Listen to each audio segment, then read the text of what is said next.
मैं आप लोगों को ये बात इसलिए बता रहा हूं, ये लड़ाई लड़ने के पीछे अगर आपको वोट का अधिकार मिला तो वोट के अधिकार में दो अधिकार शामिल है, एक शासक चुनने का और एक शासक बनने का, वो अधिकार शामिल है। अगर आपको वोट का अधिकार है तो आप शासक बन सकते हैं, शासक चुन सकते हैं। दो। और कांग्रेस के लोग मिली भगत कर रहे थे। अंग्रेज लोगों ने ये प्रस्ताव रखा जिसके बाद संपत्ति होगी उसको वोट का अधिकार मिलेगा, जिसके पास पढ़ाई लिखाई होगी वही वोट देने लायक होगा, जो टैक्स पेयर होगा उसी को वोट का अधिकार मिलेगा। तो बाबा साहब आम्बेडकर ने अंग्रेजों को कहा कि हमारे लोग तो गरीब लोग, हमारे लोग को टैक्स तो देते नहीं, तो फिर तो आप हमारे लोगों को 100% SC ST OBC के लोगों को वोट के अधिकार से वंचित करना चाहते हो। मेरा ऑब्जेक्शन है, मैं इससे सहमत नहीं हूं। तो अंग्रेज लोगों ने बाबा साहब आम्बेडकर को पूछा, देखो बहुत इंपॉर्टेंट बात है, हमारे लोगों को जानकारी नहीं है। उस समय एक आदमी था आम्बेडकर जिसको ये समझ में आता था कि आजादी मिलने के बाद क्या होगा, अंग्रेज चला जाएगा और अंग्रेज की जगह ब्राह्मण आ जाएगा।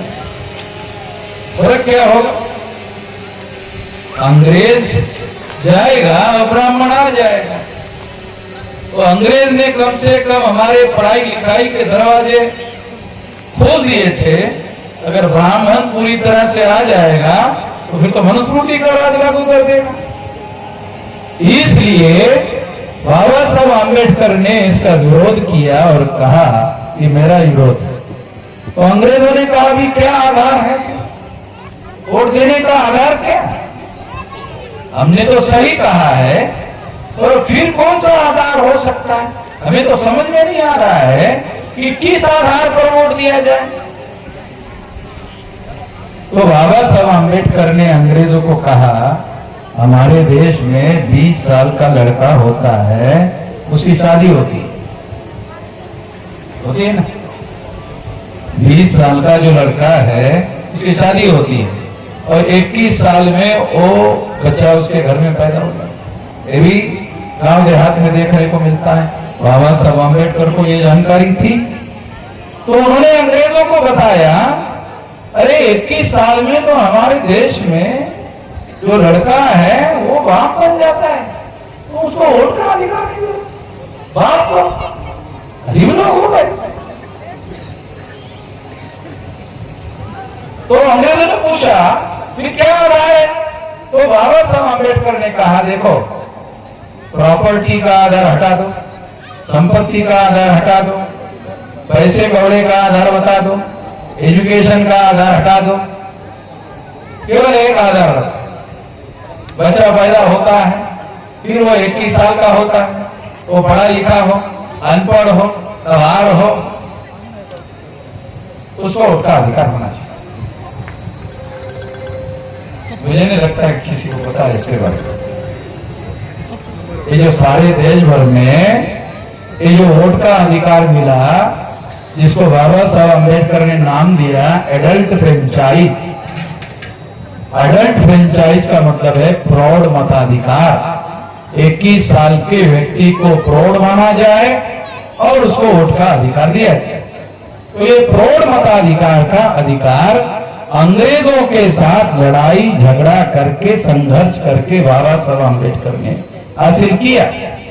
और इस वजह से आप लोग सुनकर हैरान हो जाओगे कि कहीं कहीं अनपढ़ आदमी मुख्यमंत्री हो गया, मंत्री हो गया। हाँ? अच्छा, मुझे मालूम नहीं था, मगर आप लोग बता रहे हैं तो ये बात सही हो सकता है। तो अनपढ़ आदमी भी बराबरी का अधिकारी हो गया और ये बाबा साहब अम्बेडकर की लड़ाई थी। मुझे नहीं लगता राबड़ी देवी कोई लालू जी ने भी ये बताया होगा कि नहीं बताया होगा, मुझे मालूम नहीं है, मगर ये बात, ये रियलिटी है, ये सच्चाई है कि इस तरह का अधिकार ये बाबा साहब अम्बेडकर की लड़ाई से मिला। ये लड़ाई के लिए तो गांधी भी लंदन गए थे। ये लड़ाई के लिए कांग्रेस के नेता भी गए थे, नेहरू भी गए थे, मगर उन्होंने ये लड़ाई नहीं लड़ी। उन्होंने ये लड़ाई नहीं लड़ी, इसलिए ये लड़ाई बाबा साहब अम्बेडकर के द्वारा लड़ी गई है। इसलिए मैं आप लोगों को ये बात इसलिए बता रहा हूं, ये लड़ाई लड़ने के पीछे अगर आपको वोट का अधिकार मिला तो वोट के अधिकार में दो अधिकार शामिल है, एक शासक चुनने का और एक शासक बनने का, वो अधिकार शामिल है। अगर आपको वोट का अधिकार है तो आप शासक बन सकते हैं, शासक चुन सकते हैं, दो अधिकार है। शासक को चुनना 84 तक हमारे लोग दूसरों को चुनते रहे। 84 को माननीय काशीराम जी ने बहुजन समाज पार्टी बनाई और उन्होंने घोषित किया कि अब भविष्य में हम दूसरों को शासक नहीं चुनेंगे, हम अपने आप को ही शासक बनाने के लिए इस वोट के अधिकार का उपयोग करेंगे। तो काशीराम जी ने 84 में बहुजन समाज पार्टी बनाई शासक बनाने के लिए, तो 4 बार मायावती को उत्तर प्रदेश का मुख्यमंत्री बनाया। काल्पनिक बातें नहीं कह रहा, काल्पनिक बातें नहीं बता रहा हूं, ये 4 बार काशीराम जी ने मायावती को मुख्यमंत्री बनाया, पैदा की। एक तो राष्ट्रीय स्तर का संगठन बनाया और सबसे बड़ा सूबा राज्य उत्तर प्रदेश, जहां से 85 लोकसभा की सीटें चुनकर आती थी, वहां से मुख्यमंत्री बनाया। तो आमतौर पर ज्यादातर प्रधानमंत्री यूपी से होकर जाता है। ये नरेंद्र मोदी भी गुजरात का है, मगर वाराणसी से चुनकर प्रधानमंत्री बने, वो भी वाराणसी से चुनकर प्रधानमंत्री बना। तो मैं आप लोगों को बताना चाहता हूं कि हम लोग सारे देश भर में अभी 32 राज्यों में 36 में से संगठन बनाया है। 32 में से 36 में से 32 राज्यों में संगठन बनाया है। और इतना बड़ा संगठन आज हम लोगों का हो गया है, विशाल संगठन हो गया है। आने वाले समय में हम लोग 500 लोकसभा की सीटें लड़ सकते हैं। ज्यादा से ज्यादा हमारे लोगों को पढ़ेंगे। कैसे पढ़ेंगे? देखो, schedule caste, schedule tribe, OBC, इनकी संख्या देश में 74.5% है। माइनॉरिटी को मिला दो, ये संख्या 85% हो जाती है। तो 100 में 85% वोट हमारे हैं। पिछले लोकसभा में नरेंद्र मोदी ने 303 लोकसभा की सीटें जीती। वोट कितने पड़े? 37.7%। हमारे वोट कितने हैं? 85%। अगर हम लोग अपने ही लोगों को चुनना चाहे तो ये ध्यान रखना होगा, वो अपना आदमी होने से काम नहीं चलेगा। पार्टी अपनी हो, विचारधारा अपनी हो, उद्देश्य अपना हो, प्रतिनिधि अपना हो, नेतृत्व करने वाला आदमी अपना हो, उसका कार्यक्रम अपना हो। अगर इतनी बातें जिस संगठन के पास होती है तो मान लेना वो संगठन आपके लोगों का है, आपकी लड़ाई लड़ने वाले लोगों का है। मेरा कहना है, हमारे लोगों के द्वारा जिन लोगों को चुनाव में खड़ा करवाया जा रहा है, आप उनको चुनकर देते हो तो आपकी लड़ाई लड़ेंगे, आप चुनकर नहीं देते हो तो भी उसकी लड़ाई वो लोग लड़ेंगे, क्योंकि वो आंदोलन ही तुम लोगों की लड़ाई लड़ने के लिए बनाया गया है।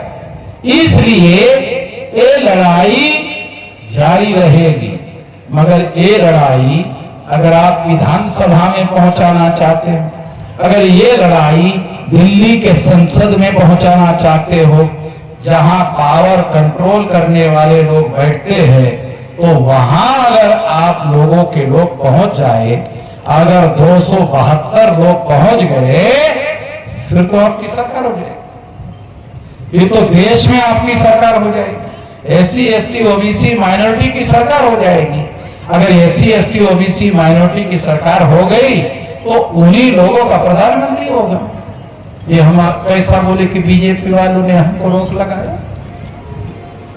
बीजेपी वालों ने करने से रोका, कैसे बोले इसलिए नहीं बता सकते, क्योंकि मोदी प्रधानमंत्री है, सारा पावर उसके पास नहीं है, सारा पावर उसके पास नहीं। उसको मालूम है 50% से ज्यादा तो ब्राह्मण मेंबर पार्लियामेंट है, अगर उसके विरोध में फैसला कर ले तो विड्रॉ कर लेंगे समर्थन, नरेंद्र मोदी की सरकार भरभरा के गिर जाएगी। इसलिए साथियों, हमें अपने लोगों का, एससी एसटी ओबीसी माइनॉरिटी लोगों का देशव्यापी संगठन होना चाहिए और उनका ही कैंडिडेट होना चाहिए, उनका ही प्रतिनिधित्व होना चाहिए और उनको पार्टी के तरफ से सारा समर्थन होना चाहिए। और ऐसा कैंडिडेट अगर चुनकर आता है, तब जाकर आपके लोगों की सरकार बनेगी। ऐसा करने के लिए ये बहुजन मुक्ति पार्टी और 83 एससी एसटी ओबीसी माइनॉरिटी की पार्टियों ने मिलकर ये राष्ट्रीय परिवर्तन मोर्चा नाम का संगठन बना।